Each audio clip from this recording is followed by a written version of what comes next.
Welcome to the Chase Down Podcast, part of the Cavs media family. I'm your host, Justin Rowan. The Chase Down is presented by Fubo, the official streaming partner of the Cavs. Watch over 350 channels of live sports and TV, including FanDuel Sports Network without cable.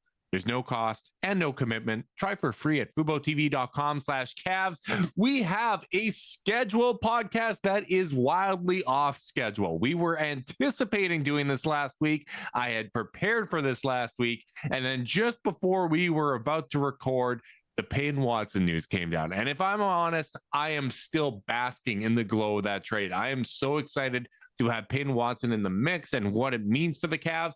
And frankly, it makes this schedule conversation more interesting. We have a better idea of what the Cavs are going to look like as they take on some of the new look teams across the Eastern Conference. But forget new look teams.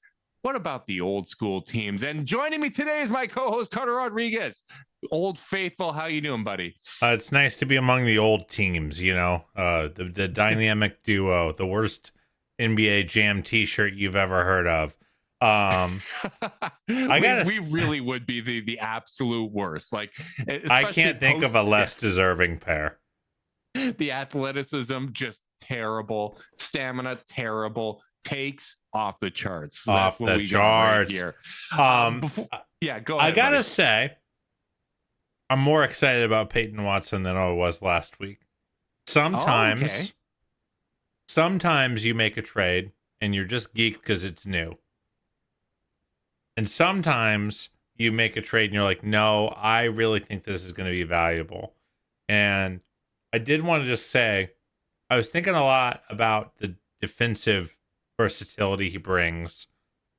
And I kind of think even I settled into a bit of a too conservative of a take with like the defense of like, hey, you're probably still switching everything anyway. But now you've just got all this length to help in on the back line or to help in drop if you ever do want to just keep, two on the ball and have to rotate that third over. And I was thinking about the play that he had against Kyrie a couple years ago, where Kyrie, in like a game-winning situation, gets the ball at the top of the key, Watson's on him, or at the top of the arc, and Dan Gafford comes and sets a screen. Jokic in a deep, deep drop. Kyrie goes for the patented wing step back three for the win, and Watson just fights over it and gets to it and blocks it. Mm-hmm. And I do think on defense, his ability to get skinny around picks and close the distance explosively is something that we really haven't had on the wing, because Okoro and Dean Wade, I thought, were almost similar defenders, just in different sized bodies. It was all about staying in front, getting to position and staying in position. Yep. But I think there is a lot to be said for a guy who can fight over the screen and is so obtrusively long. Again, his wingspan's almost 3 inches longer than Dean Wade's.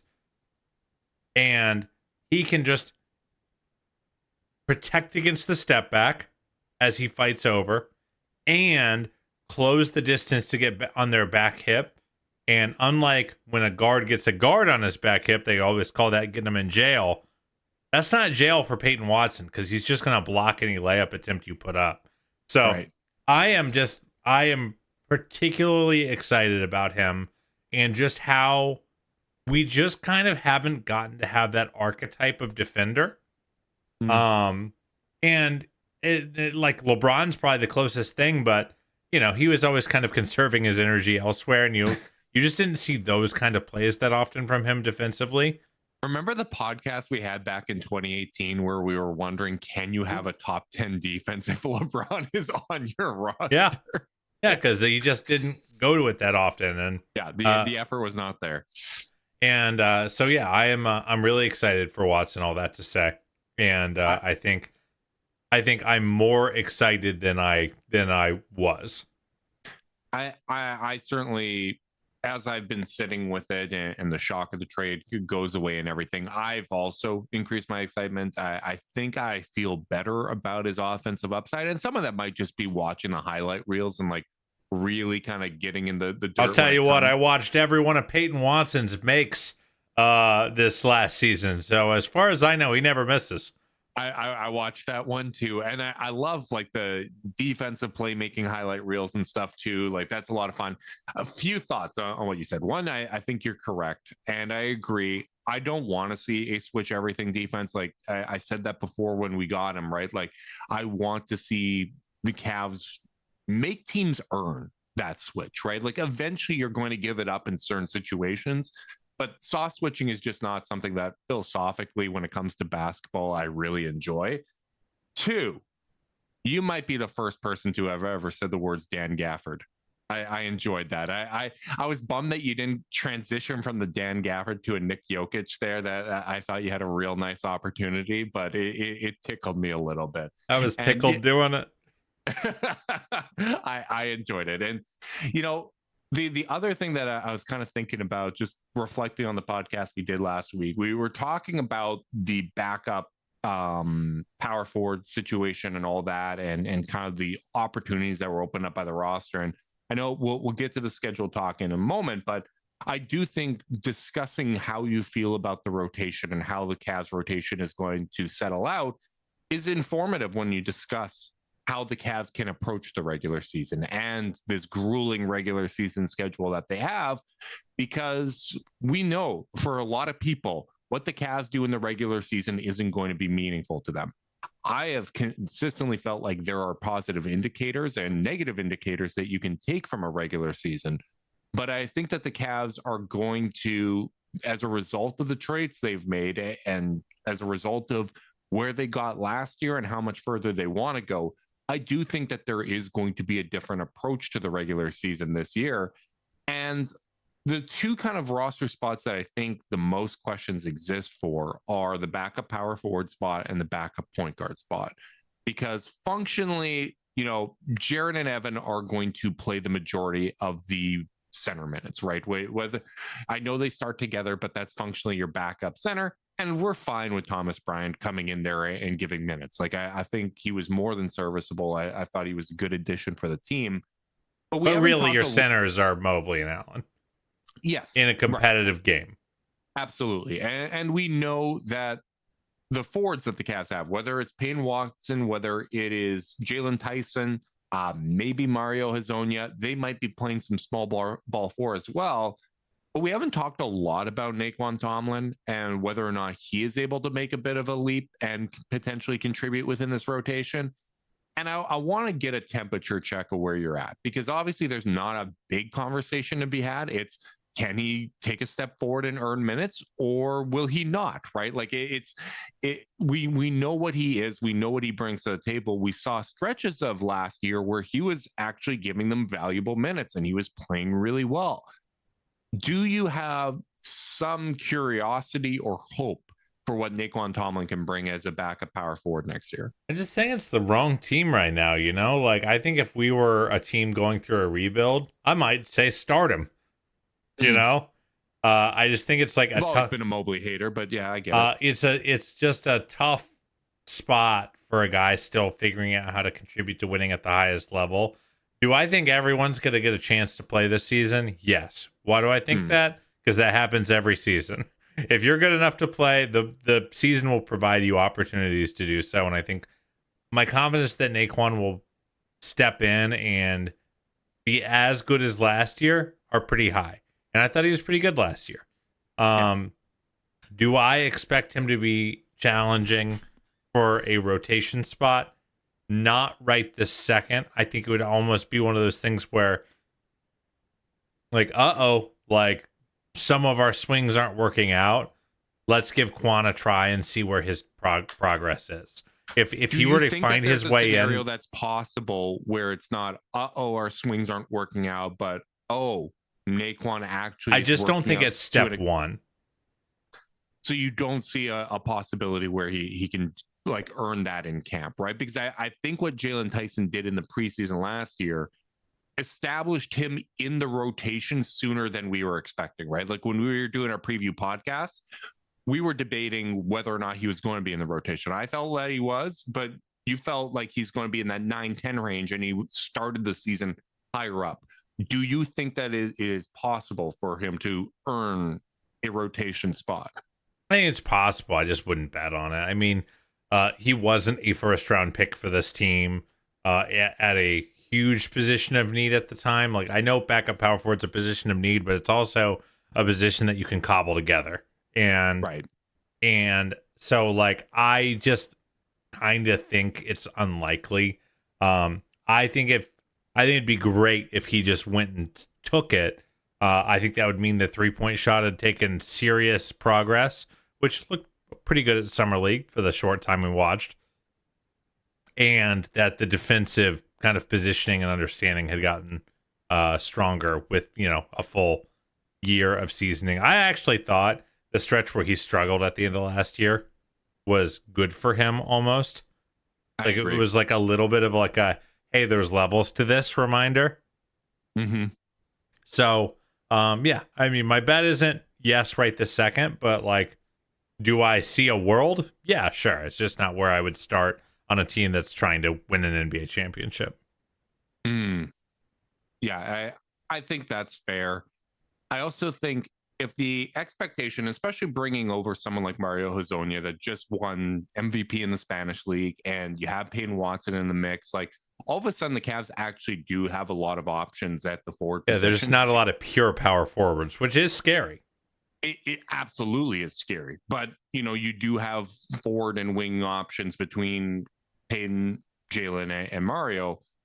If you're going to get them all enough minutes, there's probably going to be a little bit of a squeeze. And I feel like there's going to be a similar squeeze when it comes to the backup point guard position, because similar to the center rotation where you have Mobley and Allen consistently playing the center and functionally being your starter and backup, you kind of have the same thing when it comes to Donnie and James to a different degree, because I think with Donovan, ideally you want to supplement that lineup with a little bit of playmaking. You want some guard with them. I think that's why we've had Ty Jerome and Dennis Schroeder and all these guys that have played a role there. But if the wings are playing well enough, you don't necessarily have to go to that, particularly if you continue to pair him with Mobley and Mobley's being used more as a playmaking hub. Options exist, is all I'm saying. What's your kind of expectation with that backup point guard position?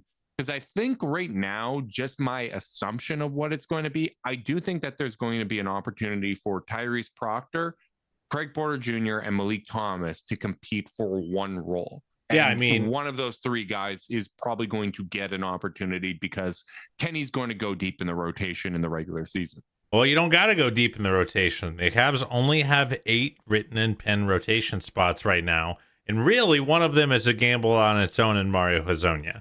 Like, you've got your starters. You've got Jalen. You've got Sam. You've got Mario. And then it's like, all right, who wants it? And, like, I won't lie. It's a weird thing where the players in those positions are very exciting to me. Malik Thomas, Tyrese Proctor, 2 guys I'm super geeked to see and could absolutely foresee one of them being an NBA quality rotation player this year. But boy, does one of them have to be. Like, I think Craig is a little bit more of a known commodity. I think this is probably the year where Craig kind of figures out what his future with the organization is to some extent, because this is the clearest path he's had. He's never had a path this clear, to your point. Like, other than like his rookie year where he just got like thrust in due to injuries in a lot of ways. Like, this will be a spot where he has to, like, if I'm Craig Porter Jr., I'm saying, I got to win this job. This is my shot. And if I don't have a shot to get into the everyday rotation here, I probably should start looking around at some other options. Now, Craig Porter Jr. is not me, and I am not Craig Porter Jr. So, whatever. You can draw whatever conclusions you want. But I do feel like I was going to say, if you're Malik Thomas, you're probably saying, I'm going to win this job because we've talked to Malik and we know exactly how that guy. And if you're Tyrese Proctor, all 3 of these guys should be going home to their families and being like, I think I got a good shot at this. Yeah. And if I do my job well, if I perform, I have a shot to go take it. So I feel like as I mentioned, Proctor and Malik are the more wild card of the two. Um, who would you put in pole position for that backup one spot right this second? I think I'm going to go Tyrese Proctor right now. And some of that is experience. I know Craig has more, but I do think Tyrese has a little bit of an edge having played with the Cavs last year. I also just think like the size advantage both he and Malik have in comparison to Craig matters, right? Like if those guys occupy the guard role, right? And there's always going to be injuries, there's always going to be opportunities. I think both of them are going to get a good chance to compete here. But if they're occupying that role, really the only guy you have that's playing in the rotation below 6'4" is Donovan, right? Like all of a sudden, you are a much larger team in the aggregate, even if you don't have a true backup power forward size player, with the exception of Naquan Tomlin, right? I think that there is an appeal to that. And Kenny in the past, like I know people always say like he plays these guard heavy lineups and all that. He's played the personnel that's available to him. They're like there wasn't some wing he was leaving on the bench that could have contributed and wasn't getting a shot at it, right? Like we saw in the playoffs, Jalen, whether it was the injuries or whatever the case may be, he was struggling in the playoffs. He was not contributing. Those guard lineups worked a lot better. I think what Kenny wants is versatility and guys that can do a variety of different things. Having those guards with plus size and good size on the wing, able to kind of fulfill all of those roles and play small ball style with more size, I think that that's appealing. Like I think that's probably what the aim is. The aim is, in my opinion, to get skill on the court, not about, hey, I am dedicated to playing one type of style here. Yeah. I think the correct mature answer to the question that you ventured so far away from is I think it's Tyrese Proctor. Yeah. But I think the correct answer should be Malik Thomas. Oh. Because screw it. Let's chase some upside. Like I think like the reason I was on board with the Peyton Watson deal in the first place is that it was a swapping a known commodity for an upside swing. Mm. Like there is a world where Max gets healthy and performs better than Peyton Watson this year. I don't think it's super likely, but I think it's possible because I think Max is awesome. But what you're doing is you're introducing variance and you're trying to find value wherever you can.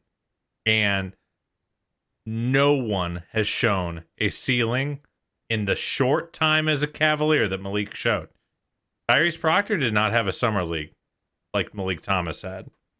Craig Porter Jr. did not have a summer league like Malik Thomas had. And I know it's summer league, and I know it's all very, very silly. I just like to see. And I feel like if I were the Cavs, if I were the front office, I've got all year to let Craig Porter Jr. win that job if the kids aren't all right. I've got all year to let Tyrese Proctor, see if he can be the kind of like mid-volume contributor. I want to see, do I have a little something interesting here with Malik? I want to see if I accidentally, hit pay dirt as I was swinging that pickaxe in the mines, and that's why I think Malik should have the inside track to that spot. And unless someone goes and takes it or he's not able to meet the moment. Yeah, I think that's a good take. I think that is going to be the theme of this season, really. Like, it is going to be trying to get uncomfortable, trying to take upside swings, trying to explore what you are capable of doing. And I think, honestly, the schedule lends itself to that. Like, the Cavs are going to go through really tough stretches this season, right? Whether it is travel, whether it is the quality of opponent with no real reprieve, like they're going to be uncomfortable. They're going to be tired at times, and they're going to need to see who can step up in those moments and who can, contribute, right? They're going to be chasing upside. Sometimes you're going to let them know, sometimes you're going to chase upside, right? So I think this is going to be a year of putting yourself in unfamiliar spots and going to guys and options that you're not comfortable and familiar with, and seeing what they can deliver. There's a value in that, man. Like there really is. But there's also a value in going to things that can deliver, just like Zoom Workplace. Because teams move fastest when everyone's in sync. Zoom Workplace keeps meetings, chats, documents, and more together so your work flows like a perfect play. Keep work moving and zoom ahead with Zoom Workplace. All right, Carter.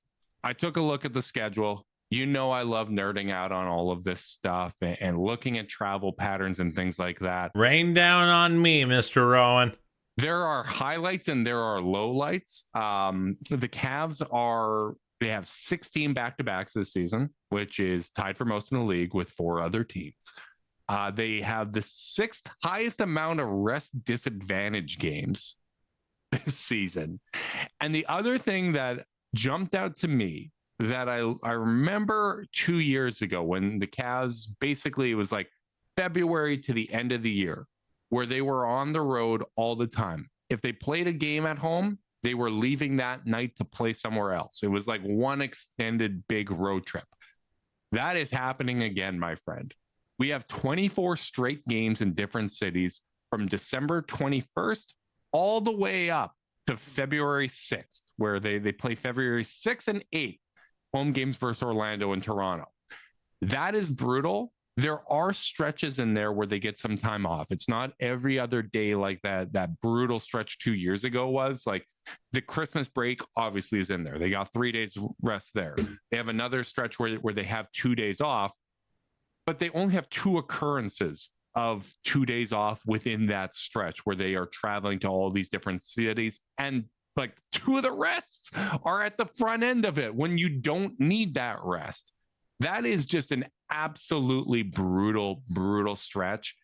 And it made me wonder, because we were talking about this a little bit in the Discord. Get out your tinfoil, folks.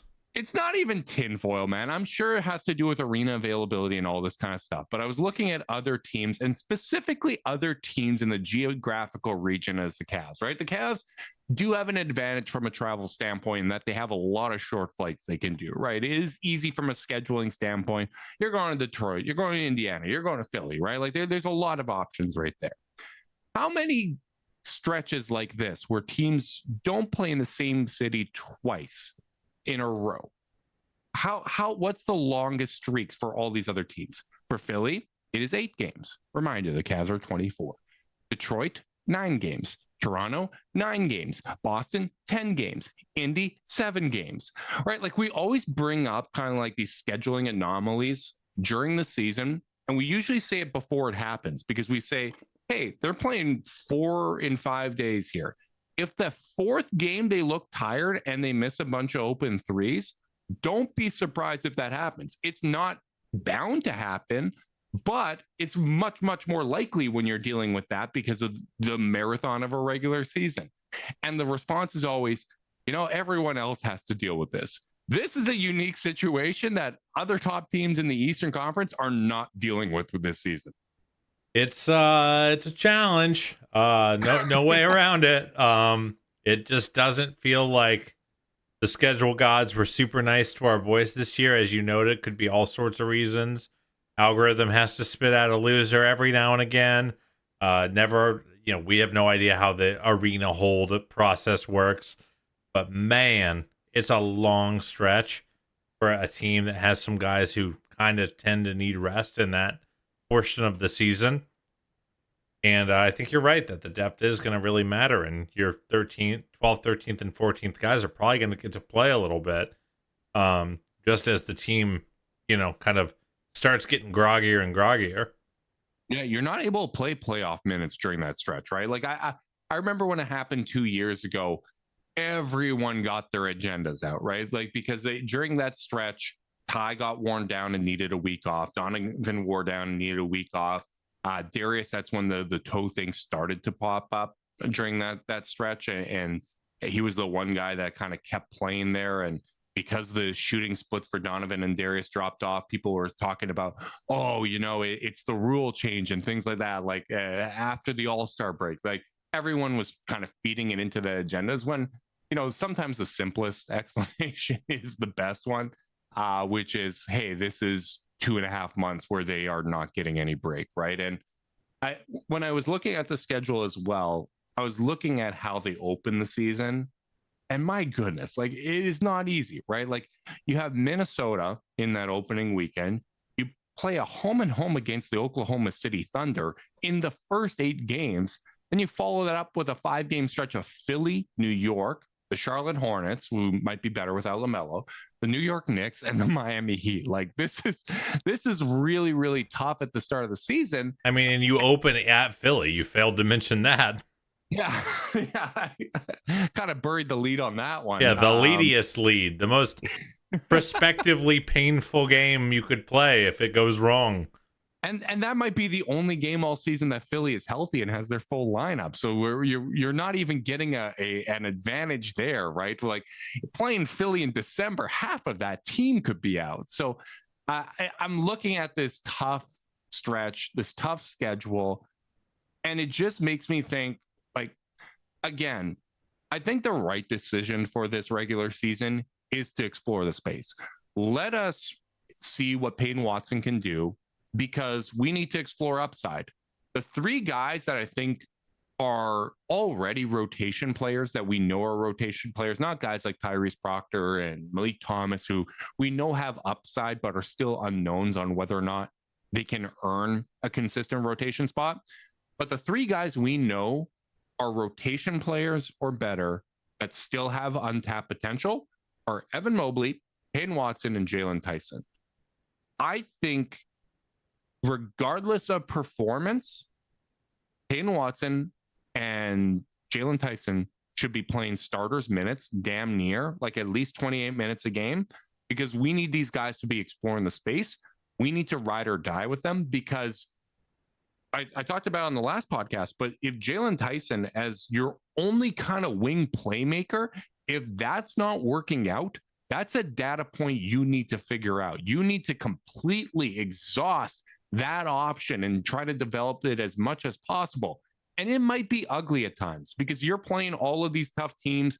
You have a rest disadvantage, all these different things, but you have to be thoroughly exploring that option, because if he's not able to take a step forward and perform that role, that is information you need to know at the deadline.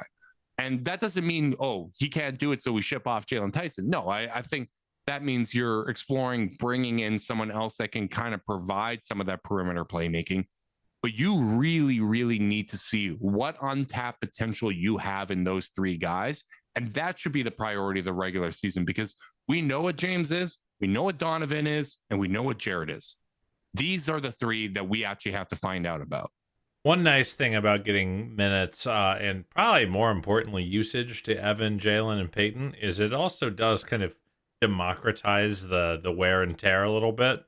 It can allow Donovan to take a month where he's only, where he's cutting his shooting volume by 25% or so, or something like that, and focusing on being a setup man, focusing on defense, and letting a guy like Peyton Watson, who, by all reports, and one thing we really haven't talked about with Watson is, like, it's pretty clear from just reading the tea leaves, talking to people around the Nuggets, listening to the local media, this guy clearly kind of fancies himself a future star. Like, he doesn't feel like a guy who's like, I'm here to block shots and hit threes, and that's it. Like, I think he's a guy who wants to explore the space and wants an opportunity to do so, especially a guy leaving a singular offensive engine like Jokic. I think it's no surprise that he had a lot of fun when Jokic was out, given that desire to explore the space. So I totally agree, not just for their own development, but just it should just keep the roster a little bit more diverse in what they're working to develop long term. Mm-hmm. I totally agree. And I want to give a shout out to our buddy Danny Cunningham, who I thought had a great Peyton Watson deep dive with Swipa Cam. You guys should check out that episode for sure. But not only does Peyton Watson think that he's got stardom, like, it's very clear a lot of people on, like, the Nuggets beat thought, oh yeah, like, this is a guy that could be an all-star, right? Like, he does get those Paul George comparisons and things like that, right? Like I, I think that there's absolutely untapped potential there, and I just think you're going to wear these guys down if you are approaching all of these games. Like all of them are going to be measuring stick games to some extent. Like you want to know how you match up against the Miami Heat. You want to know what the Philadelphia 76ers like, what types of rotations you're going to use and what defensive strategies you're going to employ and all those different things. There's valuable things you can learn from all of these games, but I don't think you can be playing playoff minutes and a playoff rotation in all of these games.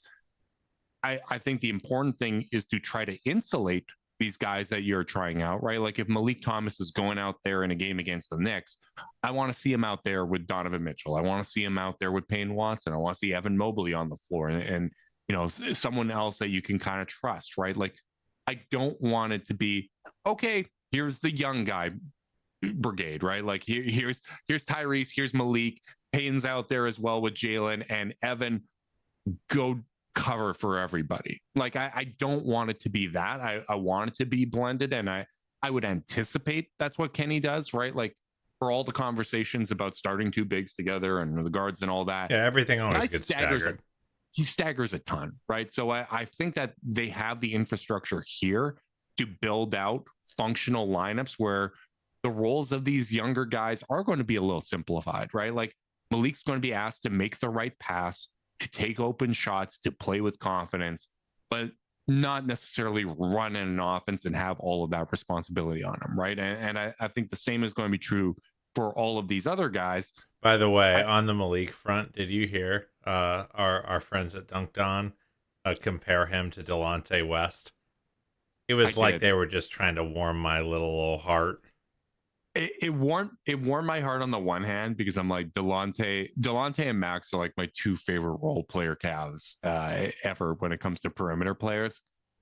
They're just a little bit behind. It's okay. They'll catch up. They'll figure out that he's the next Devin Booker in time. You know, this takes time. It takes time, but you know, Nate and Danny, I know that they're going to catch up.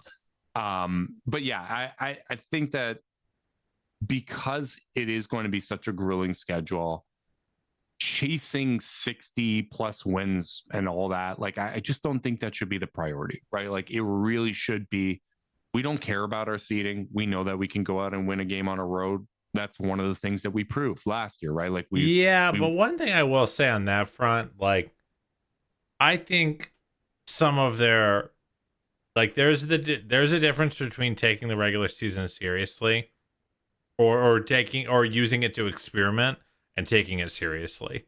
And I thought there were stretches where this team like maybe ventured into let's just get to the playoffs mode. Yeah. And I want to delineate between those two things because you can experiment and win a lot of games because you're playing really, really hard and you've had good health luck and you're meshing as a team and developing new things that you're good at that maybe you weren't as good at on game one. I'm not sure the Cavs had a season like that last year, and I want to change. I hope even if their focus is still on, you know, trying these things and developing things, that it's in service to something greater over the run of the year. Experimenting doesn't mean, hey, we're just kind of screwing around, right? Like there are scientific experiments, and then there's those that are like conducted by Johnny Knoxville, right? Like there is a distinct difference between these kind of things, right? Like I think what happened last year, some of that they did go into survival mode because they did have so many injuries, right? Like it was just nonstop. Let's make it through. We're playing everybody because 4 or 5 guys are out at the time, right? Like I think that was part of it. I agree with you. I think the regular season should be taken seriously, but that doesn't mean win or a loss is the most important thing, right? Like wins are going to come as a byproduct of this being a really damn talented roster, right? Like for as much angst as there is about other teams making moves and things like that, and you know, the shiny new thing is always going to be the most appealing. This is still a team that went to the Eastern Conference Finals, that added a 23-year-old elite defensive player on the wing, and is going to have a full season with James Harden. Evan Mobley is going to be a year older and stronger. Jalen Tyson is going to be a year older and better as well, right? Like even Jared Allen, like he's firmly in his prime. There's a chance that he gets a little bit better on the margins because he's been doing that for the last few years. Or just doesn't get knee tendonitis and is the super duper star that we had for like 2 weeks. Right. And that's the crappy thing about injuries too, right? Like there's a snowball effect with it, right? Like when everyone else is asked to do more to pick up the slack because guys are out, it's more likely that they get wear and tear, right? Like so that it's all a delicate ecosystem here. And I just think that approaching it with seriousness, but approaching it with a curious mind and seeing what all of these guys can do is the most important thing, because we know like the part of the reason why we never dedicate like a full hour episode to schedule talk is because everybody knows you're playing each team from the East 3 or 4 times. You're playing each team from the West twice, right? Like there are the little nuances of, hey, like you do have this really tough stretch where you're not in the same city twice. And hey, you either have this many back-to-backs or you have this many back-to-backs, right? Like there are those little nuances that are good to know. But ultimately, what the schedule informs and what your roster informs is what approach you're taking to the regular season. You can have completely different goals for the regular season and playoffs. And that's why I've always compartmentalized the two. Yeah, that's fair. Do you want to talk about any specific parts of this season that kind of jump out to you? Like we talked about that crazy opening, but like one thing we just haven't talked about is like the Cup starting against, I want to just say starting against Philly. Like the matchup that we immediately, like me and you talked about, like when do we want to see this? When do we want LeBron to come to town? When do we want to play LeBron? Like, how did you feel seeing Philly as that first matchup of the season in Philadelphia? I wanted it to be the home game. I wanted that just for the atmosphere. That would have been really, really cool. Can I counterpoint you? You want more time for the wound to heal. No. I think the fun could be more fun if we win. We know Philly are not the nicest fan base. If we just go out and they haven't figured out their defensive coverages yet, and they are all trying to play like stars and aren't covering for each other defensively or committing, and Joel looks slow-footed, and we're just carving them. And LeBron's learning that none of them are good spot-up shooters. Yeah, well, except Maxey. Maxey's a good shooter. Yeah, he is, but he's used to dribbling. I just can't help but think like that, like if Philly's getting booed off the floor in their first game of the season by their home crowd, that could be pretty fun. It's going to be pretty fun. I will be honest. I'm a petty person, and beating Philly is like very, very much at the top of my list of things that I want. Sure. Like I want to beat them every single time. I want to play them in the playoffs and knock them out. Like to me, I'm hanging a banner in the room next to, my Sea Bears and my Cavs stuff and all of that, right? Like I'm absolutely going for it. It is fun that the first Cup game for the Cavs is at home versus Philly. Like I didn't realize that was the first Cup game.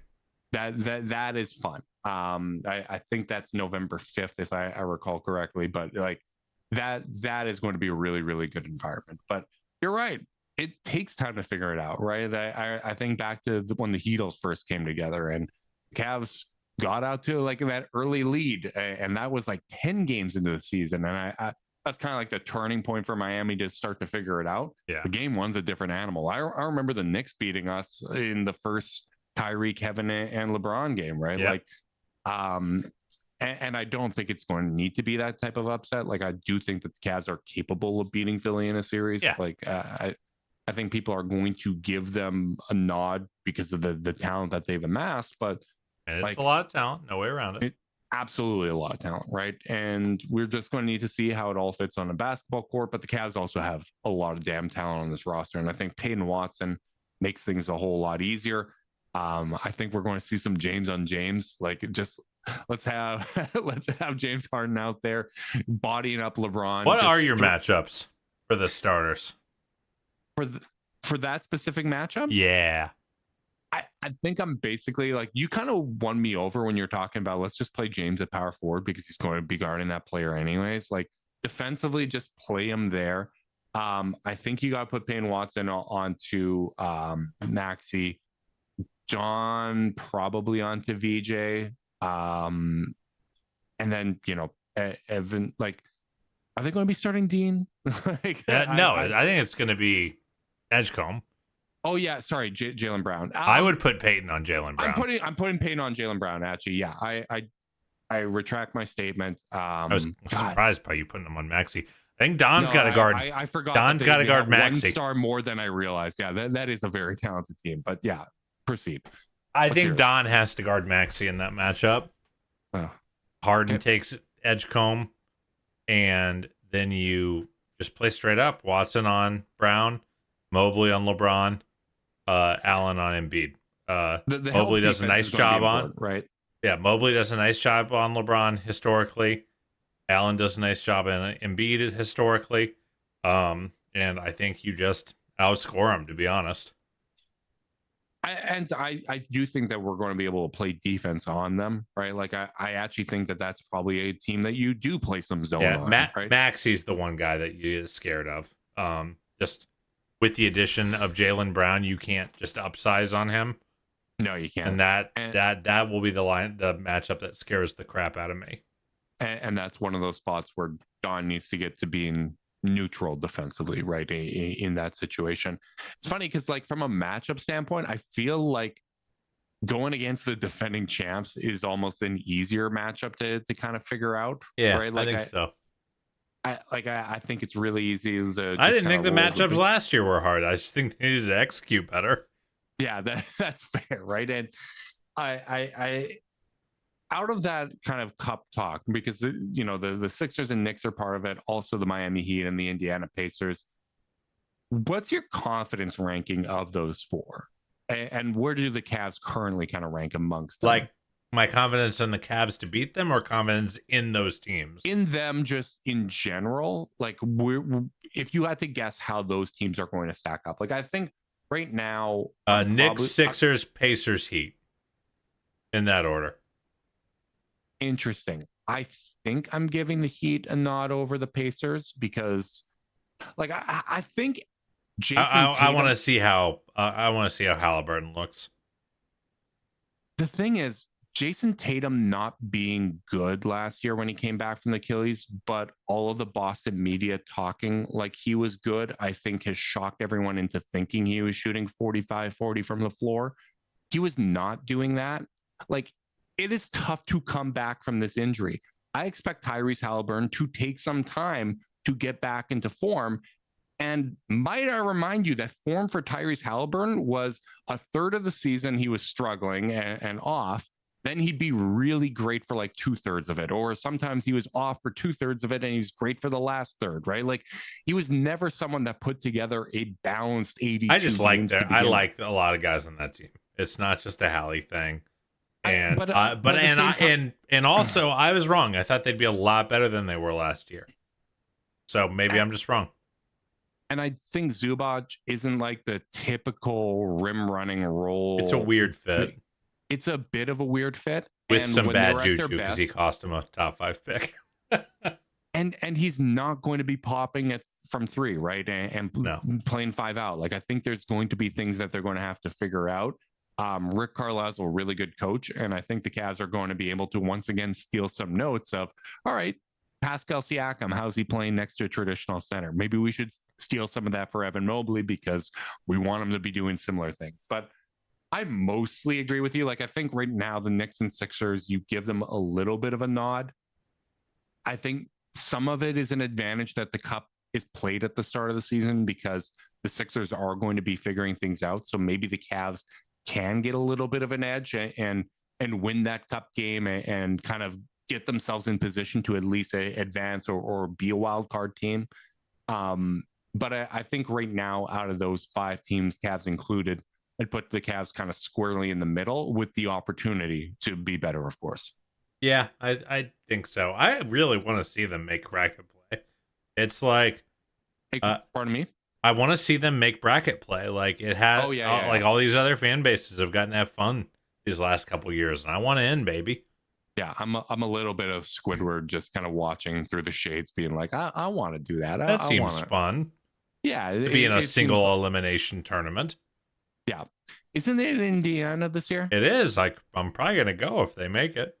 Okay, let's knock Indy out of it so that we ruin that for them, because we got to get payback wherever we can, and Absolutely. let's knock the Sixers out because I wanted LeBron to sign with us and he didn't, so Light I'm work. getting payback there. Absolutely light work. Anything else you want to talk about before we wrap this thing up, buddy? Yeah, I do, because we're on the once a week schedule. We never know how things are gonna go. And I did want to talk about, like, if the Cavs add one final body, who they should add. And I would love to talk about, it's funny, one of my other candidates, George Niang, Bang Bang, reportedly got picked up elsewhere today. So he's off the table. And I gotta say, Justin, there are two guys who have caught my brain waves that I've been thinking about a lot. One is a very responsible choice, and one is a very irresponsible choice. Who would you like to start with, responsible or irresponsible? I want you to bring the energy. Who's your irresponsible choice? Would it not be a little interesting if they took a look at Ben Simmons? They need a little bit of help at the 1. They need a little bit of help at the 4. That's a weird. There aren't a lot of archetypes of guys who have done both those jobs at a high level. Here's the thing: if you were introducing playmaking to this lineup, I'm going to be in. So for that reason, I'm in. I'm in. A grab and go defensive rebound. This is plenty of guys who want to shoot. You have pitched your Ben Simmons. I think the valuation is fair for this minimum signing. I'm in. Who's your responsible take? My responsible take, and the one I really actually want the most, is Bruce Brown. For similar reasons. He's one of these guys who can kind of play on the perimeter defensively. He can guard up and down. He's a stocky, thick build guy. Cavs don't have a lot of those guys, so I'm always interested whenever they're shopping around for like a physical archetype they don't have. I think he is a tryhard on a team that kind of could use a tryhard in the wake of losing a guy like Max Strus, and to some extent a guy like Dean Wade. Like just two like do the little things, make intangible plays guys. I feel like they could really use that. I do not agree with this like perception that he's just not that good anymore. Like, I know he had a couple quiet years after he got paid, and then but I went and checked his averages in Denver this last year. They're all about at his career averages. He's like a 9-4-2 kind of guy. Yeah. The percentages are still good or better than his career averages. And I just think he is a very nice off-ball player for Donovan because he is a connector. And when you're playing without a point guard on the floor, if Thomas or Proctor or CPJ can't earn the minutes and contribute at a high level, if you're not going to have one of those guys on the floor helping run your offense with Don, then you need to do it in the aggregate. And I think a guy like Brown, who can run a secondary pick and roll, can be a dribble handoff guy, can set a screen for one of those guys and slip to the rim for a floater. All those kind of swing skills are things that the team is going to need. I think he's played with James Harden before in Brooklyn for a short time, and he just kind of feels like, of this market, he just feels like the most perfect fit to me. Since the last podcast, when I believe I called him the little fella, I have warmed to the idea. And again, it centers around playmaking, right? I just think that the Cavs need to add it. I think they need to find every path possible to become less guard centric, because we have seen that get bottled up, right? And Bruce Brown would certainly fit that mold. I continue to like the idea of Nick Batum. I think that would be great if at all possible. If he is continuing his NBA career, I'd love to bring him in. But I do really like your suggestions. Bruce Brown, I think, probably is the safer bet, right? I think there's a chance that Ben Simmons, if you went down that road, be very similar to Lonzo, where all right, playmaking and size here, defensive reputation, and it's just not there anymore. But I think those are the types of bets you want to make, right? Like, and it's limited assets available, right? Like the Cavs, I believe, have until Saturday to figure out what they're going to do with Cam Whitmore. They need to make some kind of option. I'll be honest, Carter, I am not a fan of Cam Whitmore. I liked him coming in as a rookie. I got excited about the summer league and all that. But I don't think he's someone that is worth like figuring out how else to shed salary to fit him on the roster to take that swing. I do not think from kind of a basketball continuity, basketball IQ standpoint, he's the type of guy you want to have in the mix. Kind of feel like a lot of the people that are like advocating for, hey, let's take this swing. I feel like it's a kind of deja vu of the Amani Bates conversation where the highlights are really fun and he's a lot better than Amani. Like I think if he was playing in the G League, he'd actually be good, unlike Amani's inefficient stats down there. But I just don't think he's the type of guy that you want to explore, right? Like this gets back to, we want the Cavs to experiment this season, but we want it to be serious experiments. And I don't think that Cam Whitmore would be a serious experiment. Yeah, I mean, I don't think it's going to be a problem anyway. So I don't think so either. Right? You know, we'll see. Obviously, a lot of ways things might shake out, but I think in the meantime, I am looking at kind of like what veterans kind of you can count on. Just because, like, I would love it. You know, I think one of the best scenarios for the Cavs would be, in a funny way, is they add Bruce Brown and he doesn't get to play too much because Malik Thomas and Naquan Tomlin and Mario Hezonja are going gangbusters, you know? One other thing about Bruce Brown that you got to point at, played 82 last year.